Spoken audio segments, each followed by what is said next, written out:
Hi guys, I'm Justina Johnson, life skills trainer. We have Vinay sir, the CEO of Machine, as well as we have our celebrity guest already here. So, about our celebrity guest, I would like to say a few words. He is a research person for many leading publishing houses of India, be it Oxford University Press or Orient Blank Swan or Viva Education or S. Chand Group. He is a resource person for several institutions of repute including Birla Education Trust, Pillan. He is a guest faculty at several universities, including Osmania University. He conducts faculty development programs at several professional colleges.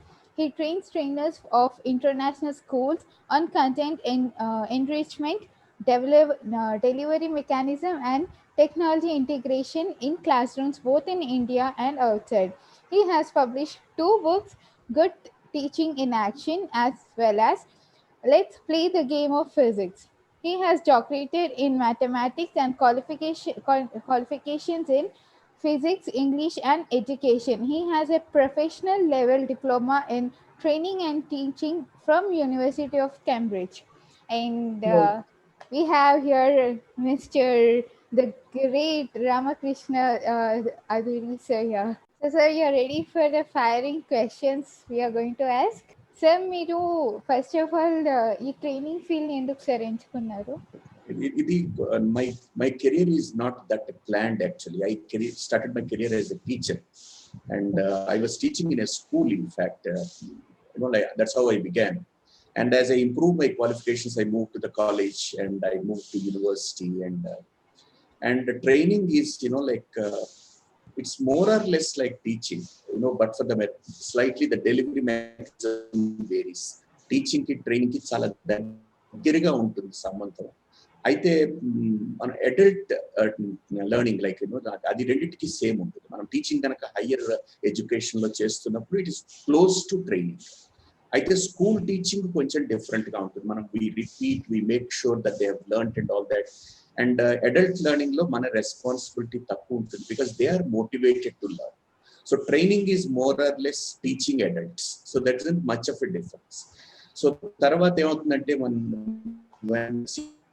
as an academic advisor, when I was going to different schools and trying to understand what exactly they're doing, the scholastic processes and all that. So naturally, we try to tell them something. Of course, this is where you can improve. Training is not that we give them so much of content. It is all about, okay, there is a cognitive area where we pass on the knowledge. There can be behavioral transformation. We just tell them that this is where you have to change your attitude. And sometimes we talk about skill building.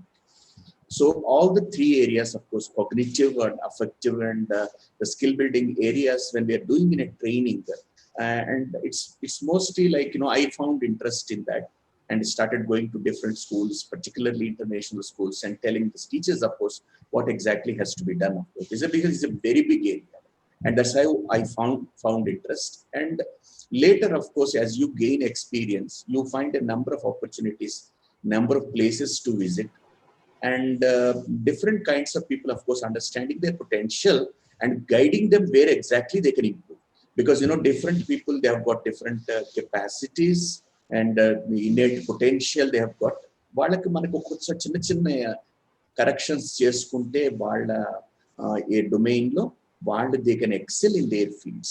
So a trainer's job is mostly to help people, to improve, excel, to reach the journey. That's how with the teaching. And gradually, of course, there is the requirement change. Actually, the needs started changing, and accordingly, of course, I started changing. ఒక టీచర్గా మీరు జర్నీని start చేస్తూ ఈరోజు ఒక ట్రైనర్గా ముందుకు వెళ్తున్నారు sir. In case టీచర్గా ట్రైనర్గా కాకపోయి ఉంటే మీరు ఏ ఫీల్డ్ ఎంచుకొని ఉండేవారు సార్?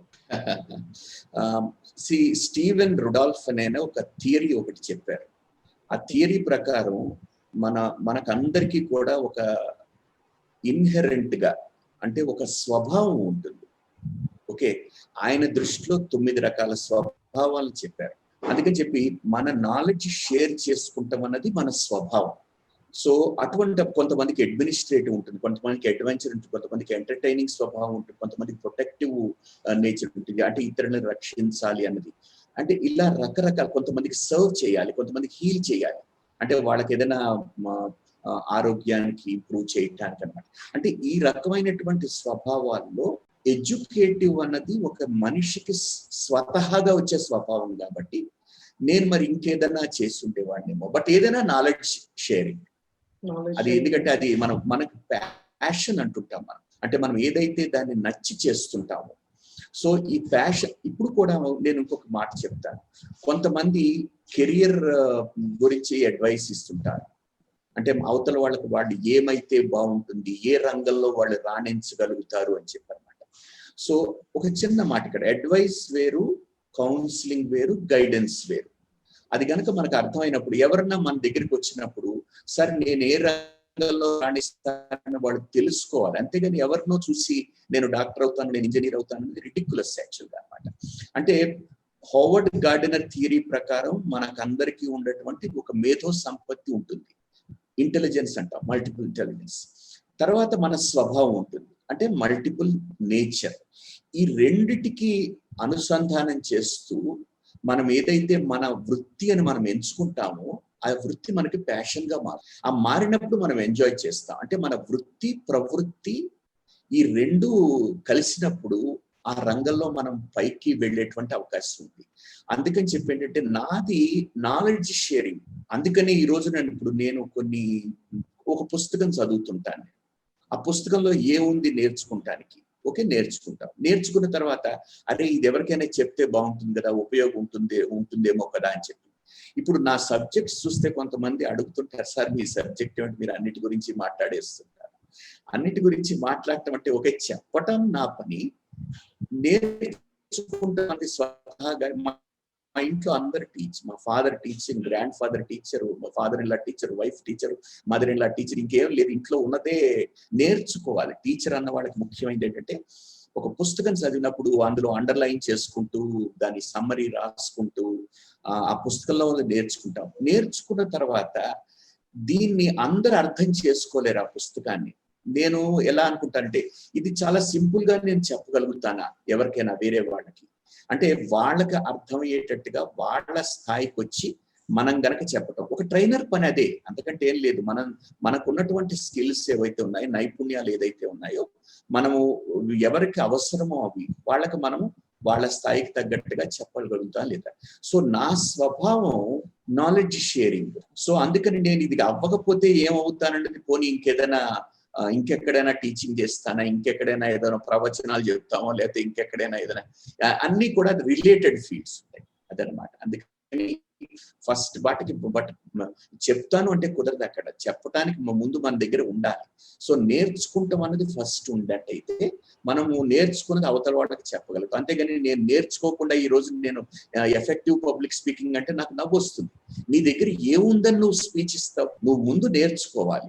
నేర్చుకున్న తర్వాత ఒక సబ్జెక్ట్ మీద నీకు మంచి హోల్డ్ రావాలి, పట్టు రావాలి. అప్పుడు మనకి ఎప్పుడైతే ఒక సబ్జెక్ట్ మీద మంచి పట్టు వచ్చిందో ఆటోమేటిక్ గా నువ్వు చెప్పగలుగుతావు. ఎందుకంటే చెప్పగలగటం అనేది చిన్న విషయం, బట్ నీ దగ్గర విషయం ఉండటం అనేది పెద్ద విషయం. అందుకని చెప్పేటంటే కంటెంట్ లో మనం రిచ్ అయినప్పుడు, నేను 3 కూడా చూస్తుంటాను. ఒక స్కూల్కి వెళ్ళినప్పుడు వాళ్ళు కంటెంట్ అడుగుతారు, మాకు ఈ సబ్జెక్ట్ మీద మాకు అవగాహన కావాలి అని. ఒక చోట వెళ్ళినప్పుడు సబ్జెక్ట్ మాకు తెలుసండి, పిల్లలకి ఎట్లా చెప్పాలో మీరు మాకు చెప్పండి అంటారు. అంటే డెలివరీ మెకానిజం. ఈ రెండిటికి మనకి సహాయపడేటట్టుగా ఏదైనా టెక్నాలజీ అనమాట. నేను జావా మీద వర్క్ చేశాను, సిమ్యులేషన్స్ మీద, గిజ్మోస్ మీద, థర్మల్ వరల్డ్స్ మీద. సో ఇవన్నీ కూడా మనకి ఏంటంటే టూల్స్ అనమాట, సాధనాలుగా ఉపయోగపడతాయి. అందుకని నా ఆన్సర్ ఏంటంటే, ఒకవేళ నేను టీచర్ కాకపోయినట్టయితే, ఒక ట్రైనర్ కాకపోయినట్టయితే, ఇంకేదైనా ఫీల్డ్ లో నాలెడ్జ్ షేరింగ్ లో ఉండేవాడిని అని అనుకుంటాను నేను. సరే, అంతకంటే నాకు వేరే ఊహించడం కష్టం. సార్ మీరు ట్రైనింగ్ ఫీల్డ్ లో డెఫినెట్ గా ట్రైనింగ్ ఫీల్డ్ అనేది చాలా రిస్కీ ఫీల్డ్. సో ఇందులో కూడా మీకు అప్స్ అండ్ డౌన్స్ వచ్చే ఉంటాయి. సో మీకు మీ లైఫ్ లో ట్రైనింగ్ ఫీల్డ్ లో జరిగిన ఒక మంచి ఇన్సిడెంట్ యాజ్ వెల్ యాజ్ ఒక చెడు ఇన్సిడెంట్ కూడా మాతో షేర్ చేయాలి. చెడు ఇన్సిడెంట్ అని ఉంటుంది, కానీ ఇప్పుడు ఒక్కోసారి చాలా ప్రిపేర్ అవుతుంటాం. అక్కడికి వెళ్ళిన తర్వాత మనకు వచ్చే క్వశ్చన్ డిఫరెంట్ గా ఉండొచ్చు. వాళ్ళు అడిగింది అనమాట, ఇది మీ బుక్ మీరు చదివారా అని అడుగుతారు. మనము 100 పుస్తకాలు చదివినా వాళ్ళు 101వ పుస్తకం గురించి అడగచ్చు, లేదా లేటెస్ట్ రీసెర్చ్ గురించి అడగచ్చు, లేదా ఈ ఫీల్డ్ లో మీకున్నటువంటి అర్హత ఏదని అడగచ్చు. ఎందుకంటే నేను ఇంటర్నేషనల్ స్కూల్స్ లో వెళ్తున్నప్పుడు పిల్లలు అసర్టివ్ గా ఉంటారు, అంటే దేనికి భయపడకుండా టీచర్ని క్వశ్చన్ అడుగుతారు. అయితే ఈ క్వశ్చన్ మనకి టఫ్ గా ఉన్నప్పుడు మనం దాన్ని క్రిటికల్ మూమెంట్స్ అంటుంటాం ట్రైనింగ్ లో. క్రిటికల్ మూమెంట్ అంటే అనుకోకుండా వచ్చినటువంటి సమస్య. రెండు, ఒక్కోసారి ప్రిపేర్ అవ్వకపోయినా మనం బాగా చెప్పగలుగుతాం, ఆ సందర్భాన్ని బట్టి మనం అది కాస్త కామన్ సెన్స్ ఉపయోగించినట్టయితే చెప్పగలుగుతాం. అటువంటి మూమెంట్స్ మనం మ్యాజికల్ మూమెంట్స్ అంటుంటాం. నేను స్కూల్స్ విషయంలో 2 ఎగ్జాంపుల్స్ చెప్తుంటాను, చాలా సాధారణమైన ఎగ్జాంపుల్స్. ఒకసారి నేను ఎపిస్టమాలజీ టీచ్ చేస్తాను, వేదాంతం టీచ్ చేస్తాను ఇంటర్నేషనల్ స్కూల్స్ లో. నేను ఈస్టర్న్ ఫిలాసఫీ, వెస్టర్న్ ఫిలాసఫీ కలిపి థియరీ ఆఫ్ నాలెడ్జ్ అంటుంటాం. అంటే మనం ఎట్లా నేర్చుకుంటాం అన్నది ఒక సబ్జెక్ట్.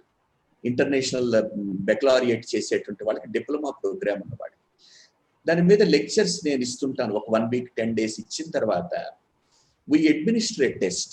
పిల్లలు ఎంతవరకు నేర్చుకున్నారని ఒక టెస్ట్ పెడతాం. టెస్ట్ పెట్టిన తర్వాత ఒక అబ్బాయి ఫెయిల్ అయ్యాడు. ఫెయిల్ అయిన తర్వాత నేను అడగకుండా ఉండవలసింది, నేను ఇంత కష్టపడ్డాను అంటే ఒక ఇగ్గో ఉంటుంది మనకి. నేను ఇంత వర్క్ చేశాను, వర్క్ షీట్స్ తీసుకొచ్చాను, శాంపుల్స్ తీసుకొచ్చాను, ఇన్ని వీడియోస్ ప్రజెంట్ చేశాను, నేను ఇంత ప్రిపరేషన్, నేను నోట్స్ రాసుకుని నోట్ మేకింగ్, నోట్ టేకింగ్ ఇవన్నీ చేసి నీ దగ్గరికి వచ్చినప్పుడు నువ్వెందుకు ఫెయిల్ అయ్యావు అని నేను అడిగాను అతను. Why have you failed? I have absolutely no reason for you to fail అనేటప్పటికి అతను ఒక మాట చెప్పాడు. అతను ఏం మాట చెప్పాడు? I fail in the exam because you are my teacher. నా కర్మకాలి నువ్వు నా టీచర్ అయ్యావు కాబట్టి నేను ఫెయిల్ అయ్యాను.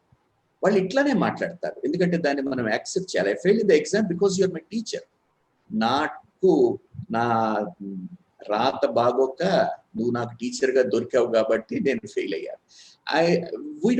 It's a feedback, it's a very important feedback. Trainer యొక్క గొప్పతనం అక్కడ తెలుస్తుంది. అంటే దాన్ని మనం ఏ రకంగా ఉపయోగించుకో. కోపం రాకు, ఎటువంటి రిమార్క్ మనకు వచ్చినప్పటికీ ట్రైనింగ్ సెషన్ లో కోపం రాకూడదు. ఇతను ఎందుకు అన్నాడు? I just asked him, of course, can you just elaborate what exactly you so. అతను అన్నాడు అనమాట, see no doubt you are a scholar, నీకు చాలా తెలుసు, బట్ యు డిడ్ంట్ మోటివేట్. నేను కనెక్ట్ కాలేదు నీకు. అంటే టీచర్ కి స్టూడెంట్ కి కనెక్ట్ అవ్వటం అన్నది, అంటే ఒక ట్రైనర్ ట్రైనీ కనెక్ట్ అవటం అన్నది ఇంపార్టెంట్. అందుకనే మనం ఈ ఐస్ బ్రేకింగ్ సెషన్స్ అని, కొంత వాళ్ళని ఇన్వాల్వ్ చేసి బ్రెయిన్ స్టార్మ్ చేస్తుంటాం. వాళ్ళకి మనకి కనెక్షన్ లేనప్పుడు మన దారి మందైపోతుంది, వాళ్ళ దారి వాళ్ళదైపోతుంది అనమాట. సో వాళ్ళు పార్టిసిపేట్ చేయాలి ట్రైనింగ్ లో, అది ఇంపార్టెంట్. తర్వాత we have to engage them, అంటే వాళ్ళని కలుపుని పోవాలి మనం. అంతేగాని నాకు వచ్చింది ఏదో డిస్ప్లే చేయడానికి కాదు కదా అక్కడ మనం వెళ్ళింది.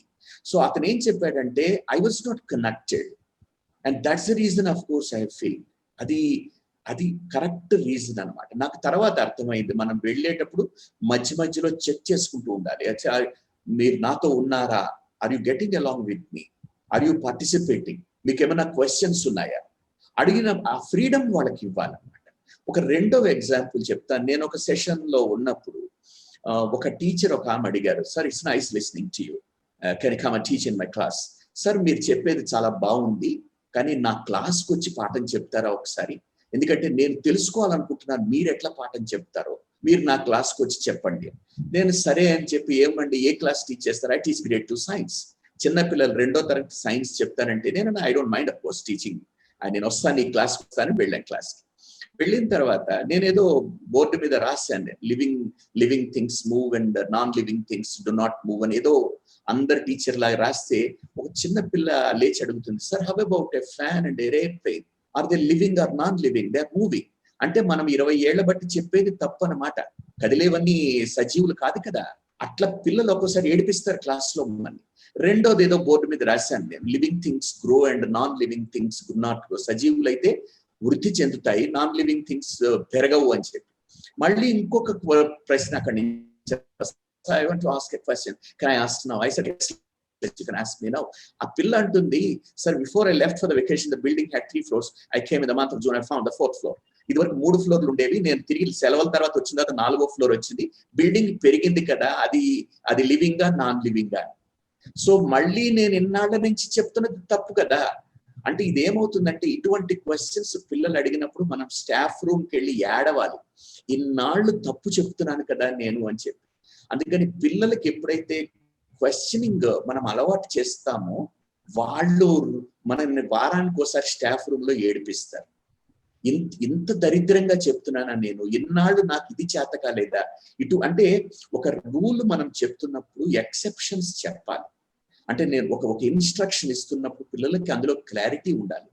అందుకని చెప్పేంటంటే మనకి తెలుస్తుంది అనమాట, అరే మనకి ఇంత షాలోగా ఉందా, ఇంత లోతు లేదా మన టీచింగ్ లో, మనం ఇంత అర్థవంతంగా నాన్ సెన్సికల్ భాష మనం మాట్లాడుతున్నామా అని చెప్పారనమాట. అందుకని ఇవన్నీ కూడా జరుగుతున్నప్పుడు ట్రైనింగ్ లో అప్పుడు మనము ఆ పరిణతి వస్తుంది. అంతేగాని ట్రైనర్స్ మొదటి రోజునే వాళ్ళు ఎక్స్పర్ట్స్ అయిపోరు. చాలా స్టేజెస్ ఉంటాయి. అంటే నావిస్ గా మొదలెడతాం అండ్ గ్రాడ్యువల్ గా మనం ప్రొఫెషనల్ అవుతాం. కొన్నాళ్ళు ఎమెచ్యూర్ గా ఉంటాం, కొన్నాళ్ళు మనం ఒక చివరికి మనకి ఎక్స్పర్టీజ్ వస్తుంది అన్నమాట. ఫీడ్బ్యాక్ అన్న దానికి అర్థము నువ్వు సూపరు, నువ్వు ఎక్సలెంట్, నీ వల్ల నా జీవితం మారిపోయింది, ఇవన్నీ పనికిమాలిన విషయం. చెప్పాలంటే నువ్వు ఇక్కడ ఇంప్రూవ్ చేసుకో అని వాళ్ళు చెప్పాలి. అందుకని ఫీడ్బ్యాక్ తేలిగ్గా ఉంటుంది. మాకు కేంబ్రిడ్జ్ అసెస్మెంట్స్ లో ఇంపార్టెంట్ పార్ట్ వచ్చి ఫీడ్బ్యాక్. నా క్లాస్లో కూర్చున్న వాళ్ళు ప్రతి వాళ్ళు రాసిస్తారు నాకు 10 లైన్స్, నేను ఎక్కడ ఇంప్రూవ్ చేసుకోవచ్చు. సో నెక్స్ట్ సెషన్కి మనం వెళ్ళినప్పుడు మనం ఇంప్రూవ్ అవుతాం అన్నమాట. అందుకని క్రిటికల్ మూమెంట్స్ ఇనీషియల్ స్టేజెస్ లో ఎక్కువ ఉంటాయి. మనం అనుకుంటాం ఏదో చెప్పాలని, అక్కడ చెప్పలేకపోతాం. ఒక్కోసారి వి ఫంబుల్, వి ఫర్గెట్, మర్చిపోతుంటాం. మనకి ఒక్కోసారి టైం ఎక్సీడ్ అయిపోతుంటుంది. మన సెషన్ ప్లాన్స్ ఏవైతే రాసుకున్నామో దానికి తగ్గట్టుగా మనం వెళ్ళలేకపోతాం.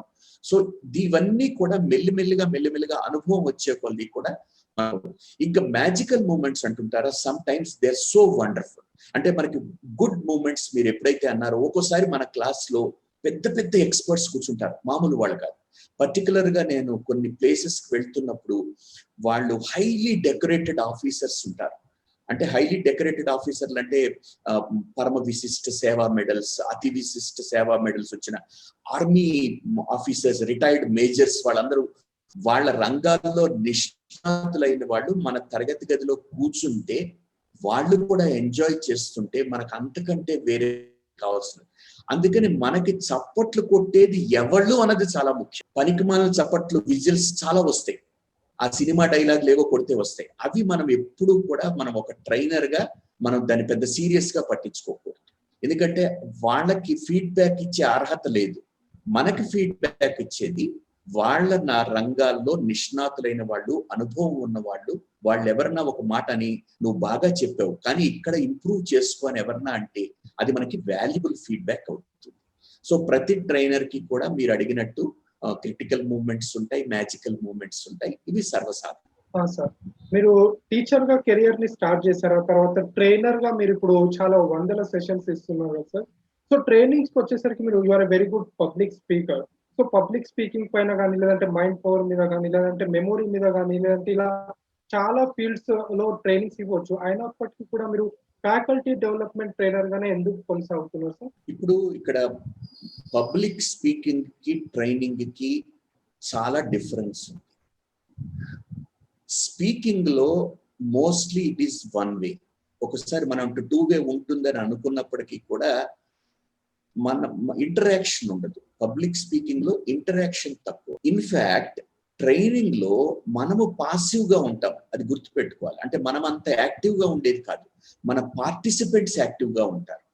అంటే వాళ్ళు నేర్చుకుంటుంటారు, డిస్కషన్ లో మనం ఎంగేజ్ చేస్తుంటాం, వాళ్ళని ఒక యాక్టివిటీ చేయిస్తుంటాం, తర్వాత వాళ్ళు ఒక క్వశ్చనేర్ చేస్తారు. సో ఇవన్నీ ఎట్లా ఉంటాయంటే పబ్లిక్ స్పీకింగ్ కి ట్రైనింగ్ కి ఉన్న తేడాని మొదట మనం అర్థం చేసుకోవాలి. ఇప్పుడు పబ్లిక్ స్పీకింగ్ లో మీరు కొన్ని డైలాగ్స్, కొన్ని పద్యాలు, లేకపోతే కొన్ని కొటేషన్స్ ఒక ఇమోషనల్ గా మీరు ప్రజెంట్ చేయొచ్చు. ట్రైనింగ్ లో ఇమోషన్ తక్కువ ఉంటుంది. ఎందుకంటే పబ్లిక్ స్పీకింగ్ లో మీరు 6 గంటలు మాట్లాడరు, కానీ నేను ట్రైనింగ్ లో 6 అవర్స్, ఒక్కోసారి 8 అవర్స్ ఉంటాం అన్నమాట. పబ్లిక్ స్పీకింగ్ అన్నది ఎప్పుడు కూడా షార్ట్ అండ్ స్వీట్ గానే ఉండాలి, ఎక్కువ ఎక్స్టెండ్ కాదు. పబ్లిక్ స్పీకింగ్ మహా అయితే మీరు ఒక ½ అన్ అవర్ మాట్లాడగలుగుతారు, అంతకంటే మాట్లాడటానికి మన దగ్గర కంటెంట్ ఉండదు. అయితే ఒక ½ అన్ అవర్ పబ్లిక్ స్పీకింగ్ అయిన తర్వాత జనరల్ గా పార్టిసిపెంట్స్ లో మెంటల్ ఫెటీగ్ అని వస్తుంది, మానసిక అలసట. ఎందుకంటే వాళ్ళు పార్టిసిపేట్ చేయట్లేదు, మనమే మాట్లాడుతున్నాం. కానీ ట్రైనింగ్ అట్లా ఉండదు, మనం పాసివ్గా ఉంటున్నాం కాబట్టి అన్నమాట. ఇప్పుడు నేను ఎందుకు పబ్లిక్ స్పీకింగ్, మైండ్ పవరు లేకపోతే మెమరీ అని ఎందుకనంటే, మెమరీ మనిషికి సహజంగా ఉంటుంది, నేను దానికి ఎక్కువ ప్రాధాన్యత ఇవ్వను. ఎందుకంటే బ్లూమ్స్ టాక్సానమీ తీసుకున్నప్పుడు బాటమ్ మోస్ట్ రిమెంబరింగ్ దానికి చాలా విలువ తక్కువ. రిమెంబరింగ్ అన్నదానికి విలువ చాలా తక్కువ. ఎందుకంటే మనదేం లేదు, ఎవరో చెప్పిన పద్యం నేను చదివి, ఎవరో చెప్పిన సినిమా డైలాగు బుల్లెట్ ఎప్పుడు వచ్చావు ఏదో అంటారు, నాకు తెలియదు. నేను సినిమాలు చూడలేదు ఓ 14 సంవత్సరాలు అయితే. ఎప్పుడు వచ్చావు కాదని అన్నయ్య బుల్లెట్. సో అది ఎవరో చెప్పిన ఎంగిలి డైలాగు చెప్పి 10 మీటింగ్లో చెప్పటం, అది ఏం గొప్ప అనిపించుకుంటుందో నాకు తెలియదు. అది మీ డైలాగ్ కాదు, ఎవరో చెప్పిన డైలాగ్. అది ఒక మాస్ డైలాగ్, ఒక మాస్ క్లాస్ కాదు. అది నేను రెండోసారి చెప్తేనే విసుగొస్తుంది చాలా మందికి. రిమెంబరింగ్ కి విలువ తక్కువ. రిమెంబరింగ్ పైన అండర్స్టాండింగ్ ఉంది, అర్థం చేసుకుంటాం, అంటే జ్ఞాపకం పెట్టుకుంటాం, అర్థం చేసుకుంటాం. దానిపైన అనువర్తనం ఉంటుంది, అప్లయింగ్ ఉంటుంది. అప్లయింగ్ పైన ఎనలైజింగ్ ఉంటుంది, విశ్లేషణ చేయటం ఉంటుంది. దాని పైన ఇంకా ఇవాల్యుయేటింగ్ ఉంటుంది, అంటే జడ్జి చేయటం, అంటే ఏది మంచి ఏది చెడు అని చెప్పనమాట. ఒక ఉంటుంది. అంతకంటే పైన ఉండేది క్రియేటివిటీ. అంటే నేను పిల్లలకి క్రియేటివిటీని ఇంపార్టెన్స్ ఇస్తాను నేను, అంటే సృజనాత్మకతకి ఇంపార్టెన్స్. ఇప్పుడు ఒక ఇంగ్లీష్ టీచర్ ఉంటారు, ఇంగ్లీష్ టీచర్ నేను ఇన్ని పద్యాలు చెప్పాను, నేను ఇంత గొప్పగా చెప్పాను, నేను ఇంత తోపుని పుడింగిని అంటుంటే నేను ఒకటే చెప్తాను, మీ పిల్లలు ఒక పద్యం రాశారా, మీ పిల్లలు ఒక కథ రాశారా, మీ పిల్లలు ఒక వ్యాసం రాశారా, ఒక లేఖ రాశారా, అది చెప్పండి. అంతేగాని నేను చెప్పిన లేఖని హ్యాండ్ రైటింగ్ ఎక్సలెంట్ గా ముత్యాల్లా రాస్తే నా దృష్టిలో దానికి విలువ చాలా తక్కువ. అంటే రిమెంబరింగ్ అండర్స్టాండింగ్ కి విలువ లేదు. అది ఎందుకు పనికొస్తుంది? నీకు అర్హత పరీక్ష పనికొస్తుంది, డిగ్రీలు తెచ్చుకోవడానికి పనికొస్తుంది. ఒక ఎంఏ, ఇంకో ఎంఎస్సి, ఓ 10 తెచ్చుకోవచ్చు. మీకు నిజం చెప్తాను, మీరు గనక మెమరీలో బాగున్నట్టయితే 6 నెలలకో ఏడాదికో వాళ్ళు ఎలా చేస్తే 1 డిగ్రీ తర్వాత 1 డిగ్రీ చేయొచ్చు. 1 చేసిన తర్వాత రెండోది మీరు తేలిగ్గా చేయొచ్చు. ఒక 10 డిగ్రీలో 15 డిగ్రీలో తెచ్చుకోవచ్చు. దానివల్ల ఏమీ ఉపయోగం లేదు. న్యూస్కి ఇంపార్టెంట్ కాదు. మీరు సివిల్ సర్వీసెస్ ఎగ్జామ్కి వెళ్తున్నప్పుడు మీకు ఎన్ని వార్తలు మీరు గుర్తుపెట్టుకున్న ఇంపార్టెంట్ కాదు, వార్తకు మీరు ఎలా స్పందించారు ఇంపార్టెంట్. వ్యూస్ ఇంపార్టెంట్, న్యూస్ కాదు. అందుకని సివిల్స్కి వెళ్ళే వాళ్ళు ఎక్కువ మంది నేను అన్ని పేపర్లు చదివాను, ఇన్ని పుస్తకాలు చదివాను కాదు. ఒక పుస్తకం చదివినప్పుడు పుస్తకం మీద మనం ఎట్లా దాన్ని విశ్లేషణ చేస్తున్నాం, ఎట్లా స్పందిస్తున్నాం అనేది వాళ్ళకి ఇంపార్టెంట్. అందుకని చాలా మంది సివిల్ సర్వీసెస్కి వెళ్ళే వాళ్ళు, అబ్బో నాకు ఇన్ని పుస్తకాలు ఉన్నాయి, అన్ని పుస్తకాలు ఉన్నాయి, నువ్వు ఎంత చదివాను కాదు, నీకు కొన్ని రాకపోయినా పర్వాలేదు, బేసిక్స్ తెలిస్తే సరిపోతుంది. కానీ దాని మీద నువ్వు స్పందించగలిగి ఉండాలి, నీ అభిప్రాయం చెప్పగలిగి ఉండాలి. అందుకని మెమరీ అన్న మాటకి నేను చాలా దూరం. ఎందుకంటే ఒక 300 లైన్లు ఉన్నటువంటి పద్యాన్ని 10 సంవత్సరాల పిల్లవాడు ఒక్క రోజులో నేర్చుకోగలుగుతాడు. అది వాడి కెపాసిటీ. అంతేగాని నేను ఏడాదిలో నేను ఇన్ని దేశాల రాజధానులు నేర్చుకున్నాను, లేకపోతే ఇన్ని నంబర్లు నేర్చుకున్నాను, ఇవన్నీ కూడా ఎక్కువ ప్రాధాన్యత ఉన్నది కాదు అన్నమాట. అందుకని మనకి అంతకంటే మీరు అనుకునే దానికంటే ఇంకొక 30-40 రెట్లు ఎక్కువ మెమరీ మీరు గుర్తు పెట్టుకోవాలనుకున్నట్టయితే మీరు కనీసం లేదంటే మీకు ఒక 200 పేజీల పుస్తకాన్ని అనర్గళంగా 3 గంటలు మాట్లాడగలుగుతారు. మీరు ఆ పుస్తకాన్ని చదివి పుస్తకం మీద సమీక్ష చేయగలుగుతారు. అది మీ కెపాసిటీ. అంతేగాని నేను ఎప్పుడో 10 ఏళ్ల క్రితం చదివిన పుస్తకం గురించి 4 మాటలు చెప్తే అది పెద్ద మెమరీ, అది గుర్తు పెట్టుకోవాల్సింది మినిమం స్కిల్ అనుకుంటాం. అందుకని కొన్ని కార్యక్రమాలు నేను చెయ్యను. ఏం చెయ్యను అంటే మెమరీ ఒకటి నేను దూరంగా ఉంటాను. 2 బ్రెయిన్ ఏదో మార్చేస్తాం అని అంటుంటారు కొంతమంది. మీరేం మార్చక్కర్లేదు, అది ఆల్రెడీ ఒక పెద్ద సర్క్యూటరీ. అది అంటే ఎన్నో కనెక్షన్స్ ఉంటుంటాయి అన్నమాట, చాలా కాంప్లికేటెడ్ సర్క్యూటరీ. సో దానికి నేను దూరంగా ఉంటాను. ఎందుకంటే నాకు తెలుసు పిల్లల కెపాసిటీ ఎంత ఎక్కువ ఉంటుందో. ఇప్పుడు ఈ మెమరీ గురించి మాట్లాడిన వాళ్ళు మరి అన్ని తేలిక నేర్చేసుకోవచ్చు, నేను షార్ట్ కట్స్ చెప్తానంటున్న వాళ్ళు 10 నిమిషాలు ఇంగ్లీష్లో ఎందుకు మాట్లాడలేరు? కొంతమంది ఓ పనికిమాలిన డైలాగ్ మాట్లాడతారు, 26 అక్షరాలు ఉండే కదా ఉంటాయి, మీరు 52 అక్షరాలు ఉన్న భాష తెలుగు మాట్లాడతారు, 26 లెటర్సే ఉన్నాయి ఇంగ్లీష్ ఎందుకు, 26 లెటర్స్ ఉన్నాయి ఏమిటి, అదేం మాట, 1,60,000 పదాలు ఉన్నాయి ఆక్స్ఫర్డ్ యూనివర్సిటీ డిక్షనరీలో, 26 అక్షరాలు ఏంటి అంటే 26 అక్షరాలు ఉన్నాయి కాబట్టి తేలికనా, పదాలు ఎన్ని ఉన్నాయి తెలుసుకోరా, 1,60,000 పదాలు. అందుకని చెప్పేటంటే కొన్ని కార్యక్రమాలు నాకు పిల్లలకి అవసరం లేదనిపిస్తుంది, టీచర్లకు అవసరం లేదనిపిస్తుంది, ఎవరన్నా కొంతమంది తల్లిదండ్రులు తప్పుదో పట్టిస్తున్నారనిపిస్తుంది. బట్ ఎనాలిసిస్ నేర్పించండి, సృజనాత్మక నేర్పించండి, పిల్లల చేత ఒక పద్యం రాయించండి, నేను అప్రిషియేట్ చేస్తాను, ఒక స్టోరీ బిల్డ్ చేయించండి, ఒక రచయితగా తయారు చేయండి, నేను అప్రిషియేట్ చేస్తాను. వాళ్ళలో ఉన్న భావాలని వ్యక్తీకరించేటట్టుగా మనం నైపుణ్యాలు పెంపొందించినట్టయితే అది ఉపయోగపడుతుంది. అంతేగాని గుర్తుపెట్టుకుంటాం, ఎవరో కథలు గుర్తుపెట్టుకుని వాట్సాప్ జ్ఞానం అన్నది దూరంగా ఉండాలి. సార్, ఈ మధ్య కాలంలో మనకి నూతన విద్యా విధానం కూడా వచ్చింది. సో దానిపై మీ స్పందన? చాలా మంచిది, ఎప్పటి నుంచో రావాల్సినటువంటిది. అండ్ ఈ మన ఎన్డీఏ గవర్నమెంట్ 2లో వచ్చినటువంటి విద్యా విధానం ఏదైతే ఉందో, పిల్లలకి ఒక స్కిల్ బిల్డింగ్ మీద మనం ఫోకస్ చేస్తున్నాం, చాలా ఉపయోగం ఉండేటువంటిది. అండ్ చక్కగా ఇంప్లిమెంట్ చేస్తారని నేను భావిస్తున్నాను. నేను దాన్ని వెల్కమ్ చేస్తున్నాను, స్వాగతిస్తున్నాను. అది చక్కగా ఇంప్లిమెంట్ అయ్యి సమాజానికి ఉపయోగపడుతుందని భావిస్తున్నాను. నాకేం అప్రిహెన్షన్స్ లేవు, I'm not sceptical about it, చక్కగా జరుగుతుంది. సో తల్లిదండ్రులు పిల్లలపై బలవంతంగా నువ్వు డాక్టరే అవ్వాలి, నువ్వు ఇంజనీరే అవ్వాలి అని చెప్పేసి, నేను కాలేకపోయినా నువ్వైనా కావాలి అని చెప్పి ఇలాంటి ఒత్తిడి తెస్తున్నారు సార్. అలాంటి పేరెంట్స్ కి మీరు ఏం చెప్తారు? ఇప్పుడు ఫౌండేషన్ కోర్సెస్ అని చిన్నప్పుడే పిల్లలు ఏమవ్వాలో డిసైడ్ చేసుకుని, వాళ్ళకి చిన్నప్పటి నుంచే ఏదో మెడికల్ ఫౌండేషన్ అనో ఐఐటి ఫౌండేషన్ అనో ఇంకేమి వేరేవి లేనట్టుగా ఆ రెండింటి మీదే ఫోకస్ చేస్తున్నారు. తర్వాత ఏమవుతుందంటే వాళ్ళు ఏదో రకంగా ఐఐటి అన్నది మామూలు ఎన్ఐటికి వస్తుంది, ఎన్ఐటి అన్నది మంచి కాలేజీకి వస్తుంది, మంచి కాలేజీ నుంచి ఏదో ఒక కాలేజీలో బీటెక్ చేసేసి ఒక ప్రాజెక్ట్ కొనేసుకుని బ్యాక్లాగ్లు ఎన్ని ఉన్నప్పటికీ చివరికి ఏదో బెళ్ళగక్కేసి మొత్తం బయటపడుతున్నారు. అందుకనే మనం ఏం చెప్తున్నామంటే 85% వాళ్ళు దే ఆర్ నాట్ ఎంప్లాయబుల్ అంటే ఉద్యోగం తెచ్చుకునేటువంటి స్థితిలో లేరు. చెప్పుకోవడానికి ఒక డిగ్రీ వస్తుంది. పేరెంట్స్ చేసినటువంటి తప్పు ఏమిటంటే ఈ రోజున ప్రాజెక్ట్స్ పిల్లలు చిన్నప్పుడేమో వాళ్ళు చేస్తారు, తల్లిదండ్రులు చేసేస్తారు పిల్లలకు ప్రాజెక్ట్ ఇస్తే. కొంచెం పెద్ద అయిన తర్వాత ఏం చేస్తారు, కొనుక్కుంటానికి డబ్బులు ఇస్తారు, పోయి అమీర్పేట పోయి అక్కడ ఇక్కడ ప్రాజెక్ట్ ఏదైతే రెడీగా ఉందో రిపోర్ట్తో సహా కొనుక్కొస్తారు. దీని రిజల్ట్ ఏమవుతుంది, 25 సంవత్సరాల వరకు ఉద్యోగం ఉంటుంది. అప్పుడు అర్థమవుతుంది వాడికి ఉద్యోగం ఎందుకు లేదు, నీకు పని చేత కాదు. పని నేర్పటమే ప్రాజెక్ట్ అంటే.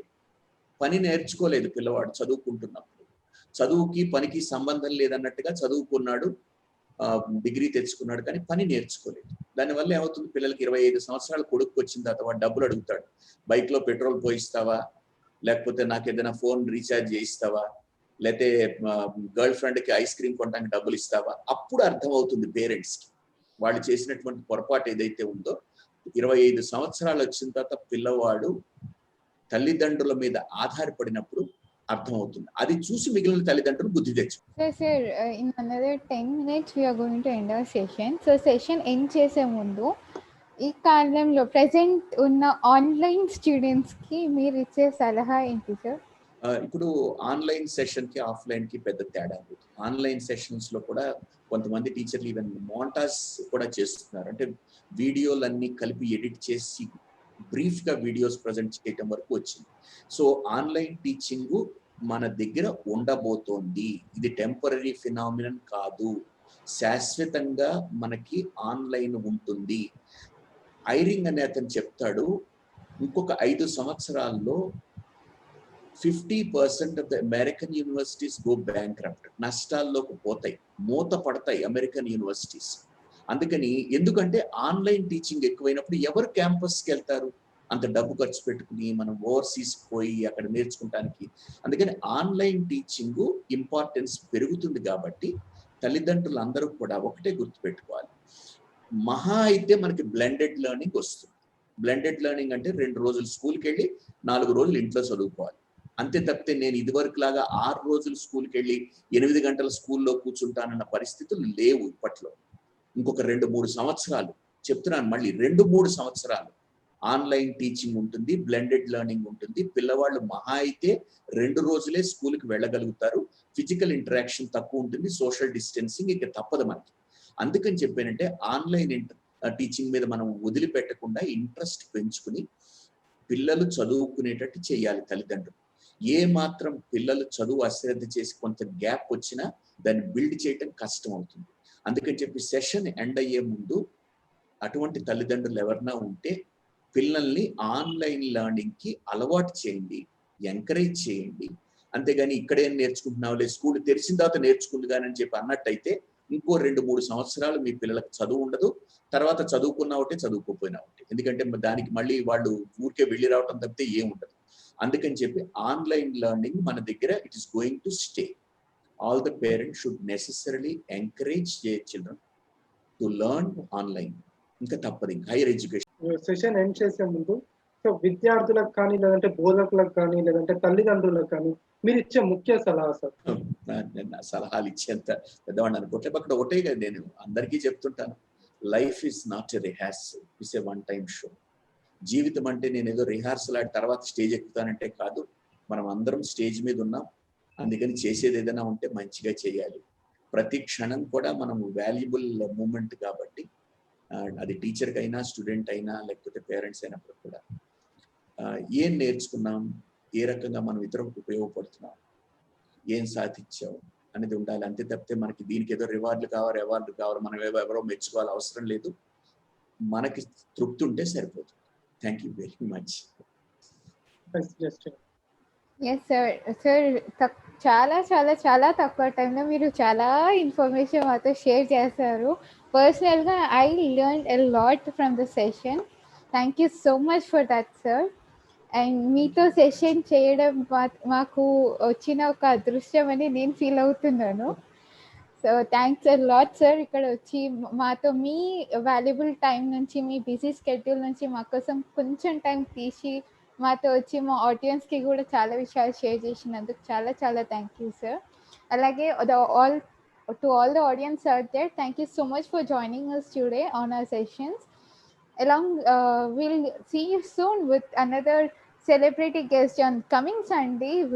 Until then, wait and stay safe. Also, don't forget to follow us on all the social medias possible. Until then, it's we from Machine. We are signing out. Thank you so much. Thank you very much.